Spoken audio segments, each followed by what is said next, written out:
Por que um gêmeo sobrevivente sente tanto vazio, tanta tristeza, tanto medo de perder? Por que um gêmeo sobrevivente pode ser extremamente apegado às pessoas, aos familiares, a objetos, a bens materiais? Por que fica essa memória, essa informação de tristeza profunda, de um vazio que nada preenche, de medo de perder e desse excesso de apegos? Então, eu quero contar para vocês através das notas das minhas experiências profissionais que estão aqui contidas no meu livro, dentro desse contexto de vazio, tristeza profunda, apegos e medo de viver. Depois de acessar esse campo gemelar na minha história, uma coisa muito curiosa aconteceu. Vários pacientes que tinham parado a terapia comigo começaram a retornar.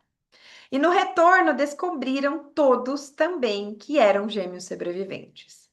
Parecia que a evolução do processo de cada paciente precisava desse acesso e desbloqueio que eu estava tendo em mim.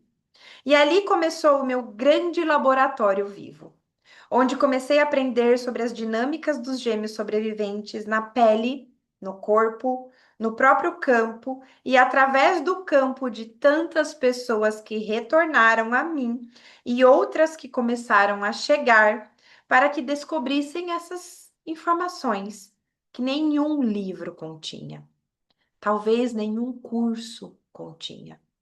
Mas a biblioteca viva de cada pessoa contava todas essas histórias.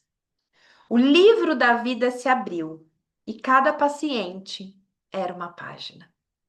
A cada paciente que eu atendia, uma linha desse contexto gemelar e estava se abrindo e contava uma nova história.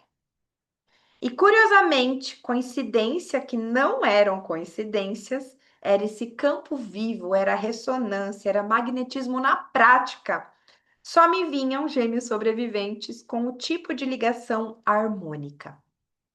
Então, apego, esse medo muito grande de morrer, essa dificuldade de ser feliz, de viver a própria vida, essa tristeza e esse vazio muito profundo, era um padrão muito comum para quem tem o tipo de ligação harmônica. E esse tipo de ligação era uma ligação parecida com essa minha ligação, era essa ligação minha com o José, meu irmão, de muito amor envolvido, de muita história juntos, de pactos, juramentos, promessas e, claro, muito apego. Então, aqui eu vou trazer alguns episódios, alguns exemplos de atendimentos que eu fiz para que reverbere aí no campo vivo da biblioteca viva de vocês. Só observar uma coisa aqui. Muito bem. Já atendi a mulher casada há mais de 20 anos que não conseguia amar o marido. Era gêmea e descobrimos em sessão que ela jurou para esse irmão que nunca mais amaria ninguém.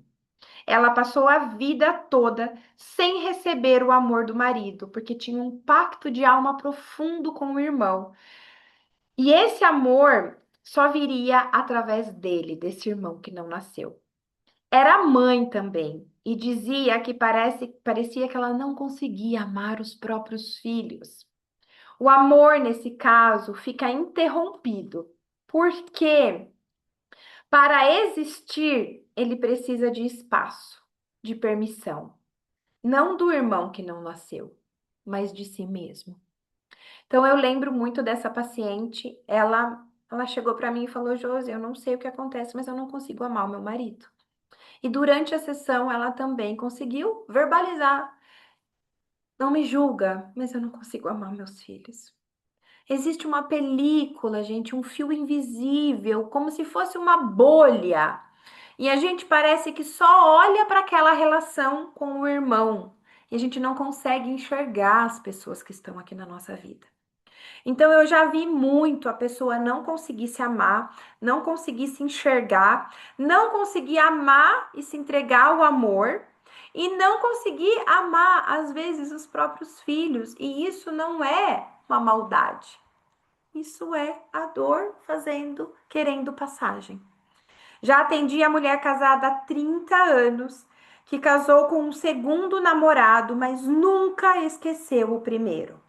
Ela tinha sonhos, pesadelos, pensava no primeiro namorado o tempo todo, mais ou menos igual eu relatei lá no segundo episódio do capítulo do buraco, destamparam o buraco em mim.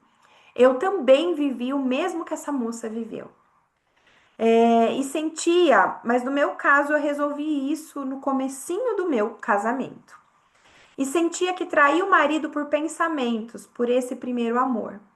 Em sessão, descobrimos a relação invisível com o irmão gêmeo que vinha de vidas passadas e essa promessa de nessa vida eu nunca vou te esquecer.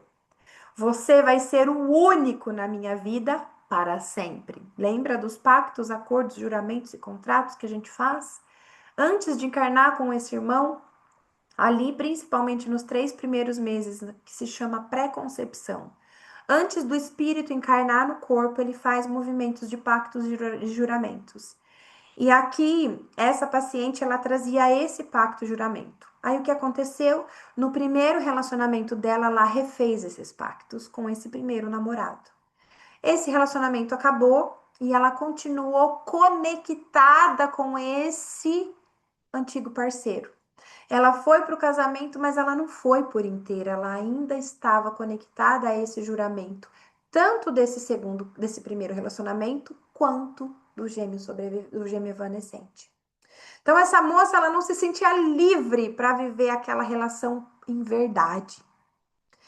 E isso acontece muito, por isso que a gente fala, faça divórcios energéticos com os seus antigos relacionamentos. Só que os nossos antigos relacionamentos, eles reverberam já as relações gemelares.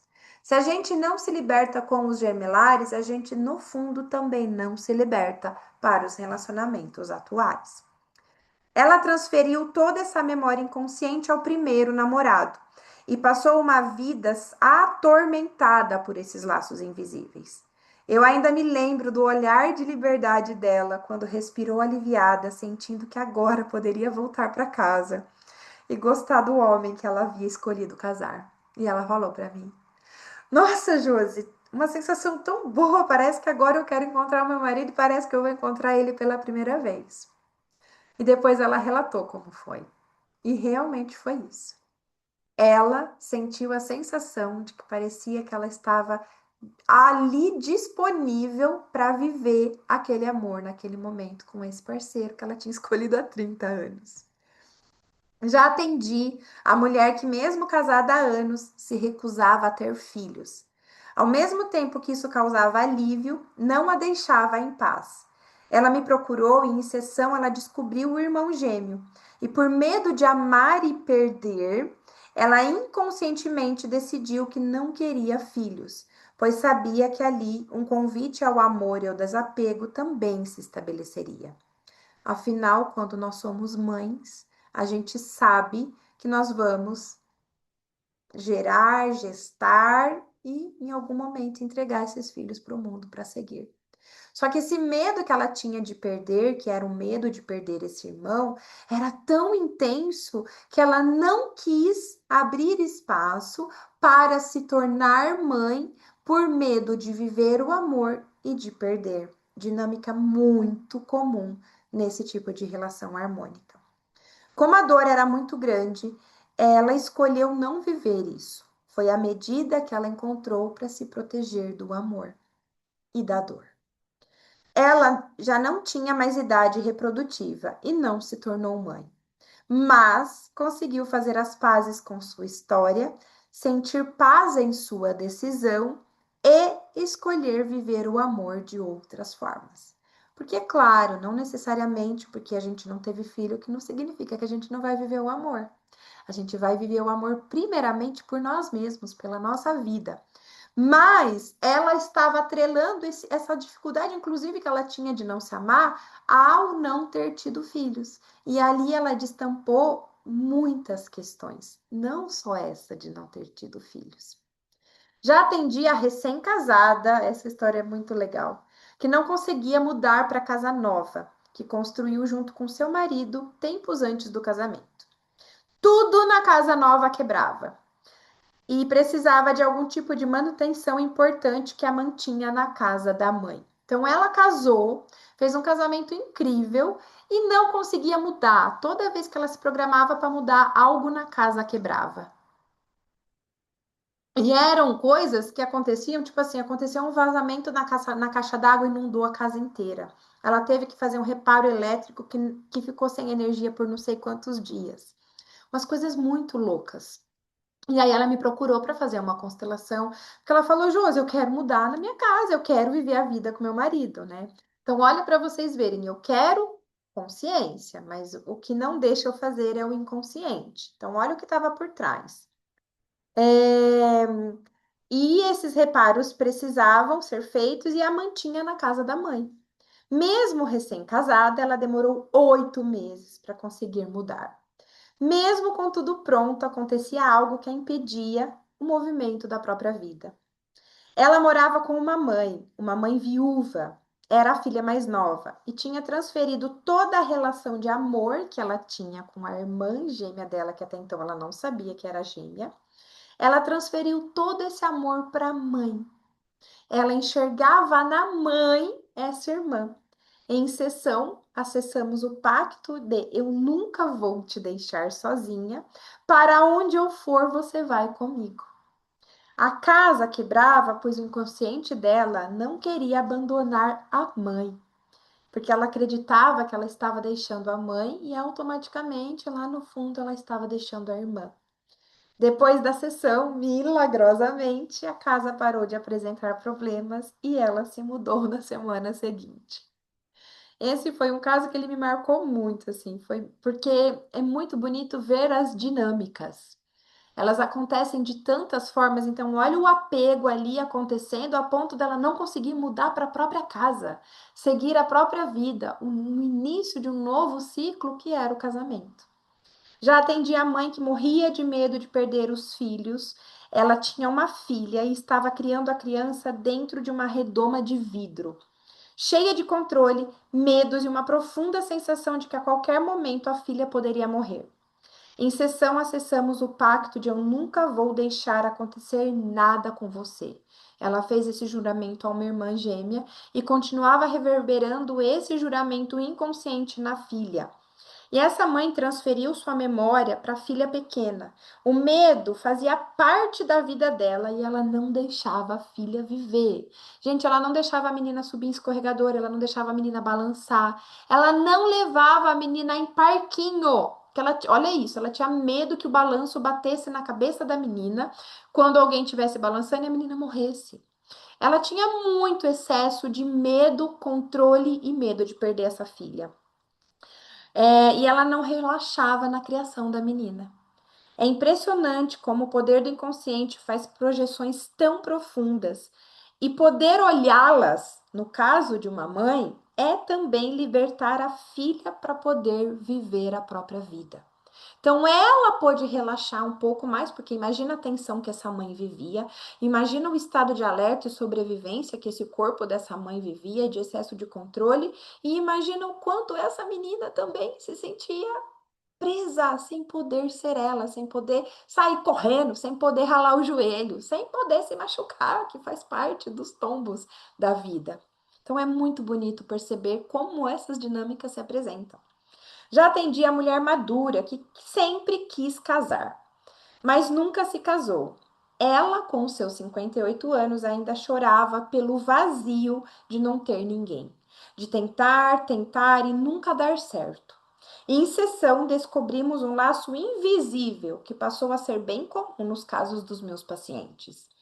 Querer o amor, mas no fundo evitá-lo profundamente. Então eu já vi muitas pessoas querendo o amor, querendo um relacionamento, querendo viver algo saudável, mas no fundo esse medo inconsciente de se entregar para o amor, porque tinha medo de perder, tinha medo de não ficar, tinha medo do o amor não acontecer, tinha o medo da partida.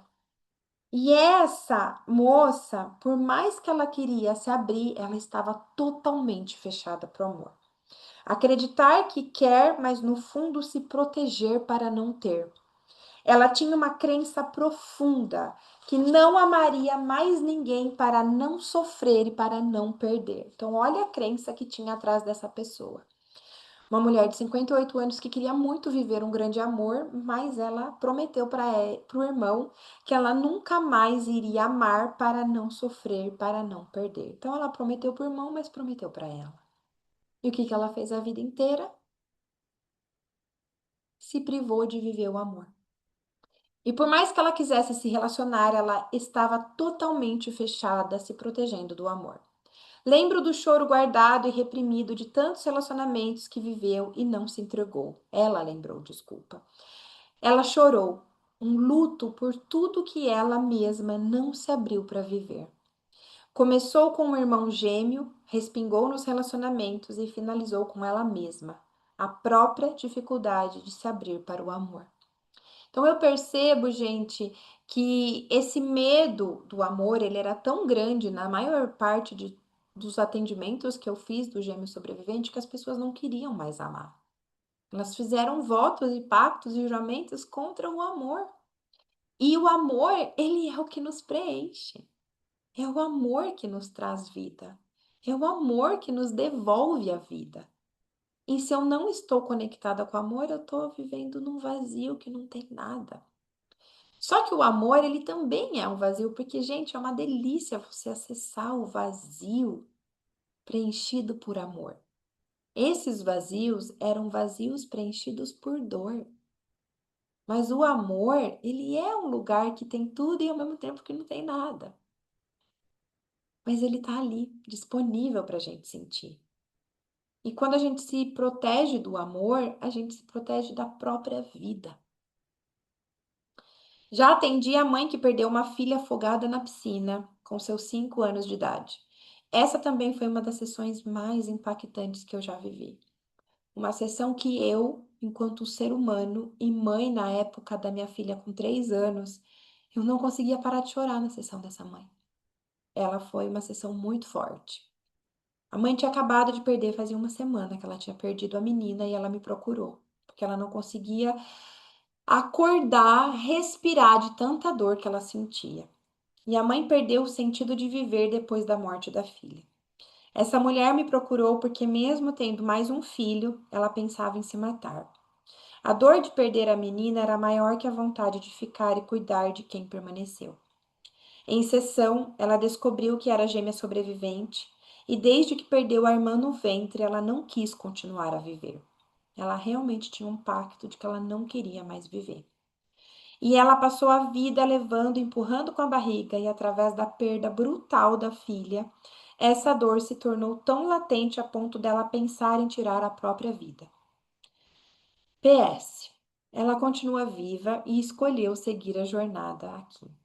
Mas em sessão eu senti no meu corpo o congelamento do corpo daquela mulher. Sim, quando nós nos anestesiamos para não sentir a dor, nosso corpo também se anestesia para não sentir mais nada, nem o calor do amor, nem o calor da própria vida. E isso é algo muito profundo que eu já acessei muitas vezes. Existem pessoas que ficam tão presas na dor que o corpo congela. E o amor é calor. O que descongela o corpo é o amor. Só que se a tristeza for tão profunda a ponto da pessoa não querer se tirar de lá, porque é ela que se tira e eu ajudo, mas é ela que tem que escolher. E eu já atendi pessoas que não quiseram sair do lugar, não quiseram sair do buraco frio, não quiseram sair do vazio. Eu já atendi, tá, gente? Isso realmente acontece. E o amor é calor, ele vai esquentar e ele vai derreter todo esse lugar. Mas a gente precisa dizer sim para o amor. E com muito respeito à história dessa mãe, à história dessa mulher, com muito respeito, ela, no caso, não se escolheu. Não escolheu sair daquele lugar. Mas cada um tem o seu próprio tempo, não é mesmo? Sempre que o gêmeo sobrevivente tem uma ligação desse tipo de amor e apego, vai transferir para as suas principais relações de vida esse sentimento, trazendo um peso profundo para os pais de fazê-los felizes, de curar suas feridas latentes, que os pais nem sabem muitas vezes que existe dentro do filho. Vai transferir para os amigos, namorados, casamentos, maternidade, ambientes de trabalho. Já vi esse amor ser transferido até para pets. Quantos gêmeos sobreviventes eu já atendi que transferiram todo esse amor e dependência ao animal de estimação? E quando esse animal vai, fica um vazio tão grande que sofrem mais pelos animais do que pelas perdas humanas. Gente, eu já atendi muitas pessoas que prometeram não amar mais pessoas, mas amam profundamente os pets. E aí, através da perda do animal, a pessoa entra num looping e num luto que ela não consegue sair. Já atendi uma paciente que morreu, abre aspas, junto com a cachorra dela. Ela nunca foi mãe, mas transferiu todo o amor à cachorra de 14 anos. E quando a perdeu, caiu de cama porque sentia a presença da cachorra em todos os cômodos da casa. Em sessão, acessamos essa presença inconsciente dessa irmã que não era vista. E através do cachorro, a dor tomou forma. No fundo, não era a presença da cachorra, era a presença da irmã, através da cachorra. Aqui tinha uma mensagem muito clara: eu não vivo sem você. E quando o luto chega, mesmo através de um animal, parece que a vida perde o sentido para quem deveria continuar. Essa sessão também foi muito diferente, porque até então eu conhecia esse apego a pessoas, mas eu passei a ver o apego a coisas, a animais, a objetos. Já atendi um paciente que nunca quis se casar, ter filhos e viver uma vida amorosa ou conjugal, mas tinha paixão e loucura por seus cachorros. Na perda de uma delas, a mais velha, passou a ter crises terríveis de gastrite e refluxo. Me procurou para olharmos para esse adoecimento do corpo, e era a dificuldade da aceitação. O estômago representa a nossa capacidade de aceitar as situações da vida. O adoecimento desse órgão é a vontade do nosso corpo de contar que existem histórias para serem compreendidas, digeridas e aceitadas. E aqui ele reconheceu que nunca quis se relacionar por medo de perder e transferiu tudo para os animais, até que a perda chegou e não pôde mais se esconder de si mesmo. Aquilo que precisava ser visto foi visto, acolhido e liberado. Então, esses são alguns das centenas de casos que eu atendi que fala sobre vazio, sobre tristezas profundas, sobre excesso de apegos e sobre medos de perder. Vem desse tipo de ligação harmônica entre esses irmãos, onde tinha essas informações de muito amor envolvido, mas também de muito apego. E o recado que fica aqui, gente, é que esse vazio que a gente sente, esse vazio ele só vai poder ser preenchido por si mesmo. Ele só vai poder ser preenchido pelo amor que você permite se dar. Então, quem sente vazio, tristezas muito profundas, quem sente medos muito profundos, isso tudo só vai poder ser transformado quando o amor puder ocupar. Ai, Josi, como que eu faço para o amor poder ocupar? Eu tenho que olhar para essa dor. Tenho que acolher essa dor. Tenho que dar um espaço para essa dor. Essa dor precisa ser sentida em um lugar seguro, com terapeutas que te passam seguranças, com profissionais capacitados para adentrar esse campo com você e sair desse campo com você. Porque essa dor ela só quer ser revisitada, para ser relembrada, para ser dissolvida e transformada. Não porque você é depósito de dor, porque você não é. Então, esses exemplos são um dos porquês, e eu sei que existem muitos outros, ainda estou em descoberta, já vivi muitos outros que não estão aqui nesse livro, mas estão na minha biblioteca, ancorada nos meus cadernos através de todos os atendimentos que eu já fiz. Mas esses são os que deixaram marcas muito profundas e que eu sei que muitos de vocês podem viver, por isso que eu relatei isso no livro. Mas vazio, tristeza e medos profundos só vão ser transformados com amor. Buscar a terapia, buscar olhar para esses lugares, buscar a vida é se olhar com amor. Um beijo no seu coração e eu espero que toda essa travessia que eu trago aqui para vocês estejam fazendo sentido, estejam caindo fichas e estejam fazendo vocês receber cada dia mais um chamado de olhar para a vida de olhar para o amor e de se permitir viver e não mais sobreviver. Beijo no coração e até o próximo vídeo.